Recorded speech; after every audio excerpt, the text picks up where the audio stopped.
Visakha steel కార్మికులు సుదీర్ఘ ఆందోళన తర్వాత ఇవాళ సమ్మెలోకి పోయే పరిస్థితిని అటు కేంద్ర ప్రభుత్వం ఇటు రాష్ట్ర ప్రభుత్వం రెండు కూడా కల్పించాయి. ఈరోజు ప్యాకేజ్ ప్యాకేజ్ ఇచ్చామని వారు, సాధించామని వీరు ఎన్నో గొప్పలు చెప్పుకున్నారు. 11,000 కోట్ల రూపాయలు ప్యాకేజ్ ఇస్తే అందులో 9,000 కోట్ల రూపాయలు మళ్ళీ ఇతరేతర పద్ధతుల ద్వారా మళ్ళీ వెనక్కి లాక్కున్నారు. వీరు ఇవాళ ఏమిటంటే గత 8 మాసాలుగా వారికి సక్రమంగా జీతాలు ఇవ్వడంలో దాదాపు 3,000 మంది కాంట్రాక్ట్ లేబర్ని ఇప్పటికే తొలగించారు. మరో 2,600 మందిని తొలగించడానికి ప్రయత్నాలు చేస్తూ ఉన్నారు. 1,400 మంది పర్మనెంట్ కార్మికులకు VRS ఇచ్చారు. అంటే ఏది ఏమైనా సరే విశాఖ ఉక్కు ఫ్యాక్టరీని ప్రైవేట్ పరం చేయాలి, దీన్ని నిర్మూలించాలని కంకణం కొట్టు కేంద్ర ప్రభుత్వం పనిచేస్తూ ఉంటే దానిపైన రాష్ట్రంలో అధికారంలో ఉన్న ముఖ్యమంత్రి చంద్రబాబు నాయుడు గారు ఆయన పట్టించుకోవడం లేదని మాత్రం స్పష్టంగా చెప్పారు. ఇవాళ అటు పర్మనెంట్ కార్మికులు, ఇటు ప్రైవేట్ కాంట్రాక్ట్ కార్మికులు వారందరూ కూడా సమ్మెలోకి పోయే పరిస్థితి మీరే కల్పించారు.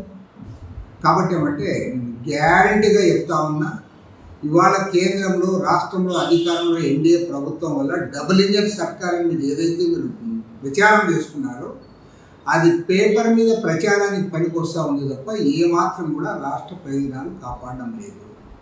ముఖ్యమంత్రి గారు ఎంతసేపు ఉన్నా సరే అమరావతి, పోలవరం దాని గురించే మాట్లాడుతూ ఉన్నాడు తప్ప విశాఖ ఉక్కు ఫ్యాక్టరీ గురించి 10 మాసాల కాలంలో ఒక్కసారైనా మాట్లాడాడని నేను అడుగుతాను. పైగా ప్రైవేట్ పరం ఫర్మ్ చేస్తాము, వాళ్ళకి ఉచితంగా భూములు ఇస్తాం, నీళ్లు ఇస్తాం, కరెంట్ ఇస్తామని చెప్పి ఉదరగొడతా ఉన్నాం. ఈజ్ ఆఫ్ డూయింగ్ బిజినెస్ అని చెప్తా ఉన్నాం, మిట్టల్ ఫ్యాక్టరీ అని చెప్తా ఉన్నాం.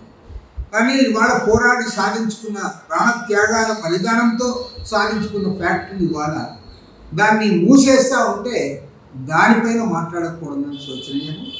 ఇవాళ వర్కర్స్ సమ్మెను దృష్టిలో ఉంచుకుని తక్షణమే ప్రభుత్వం స్పందించాలి.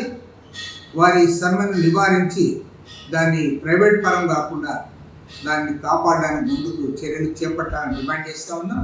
అదేవిధంగా కార్మికులకు మద్దతుగా వామపక్ష పార్టీల ఆధ్వర్యంలో రేపు విజయవాడ నగరంలో మేము వారి సంఘీభావ ధర్నా కార్యక్రమాన్ని కూడా నిర్వహిస్తూ ఉన్నాం. ప్రభుత్వమే ముద్దాయిగా నిలబడుతుంది.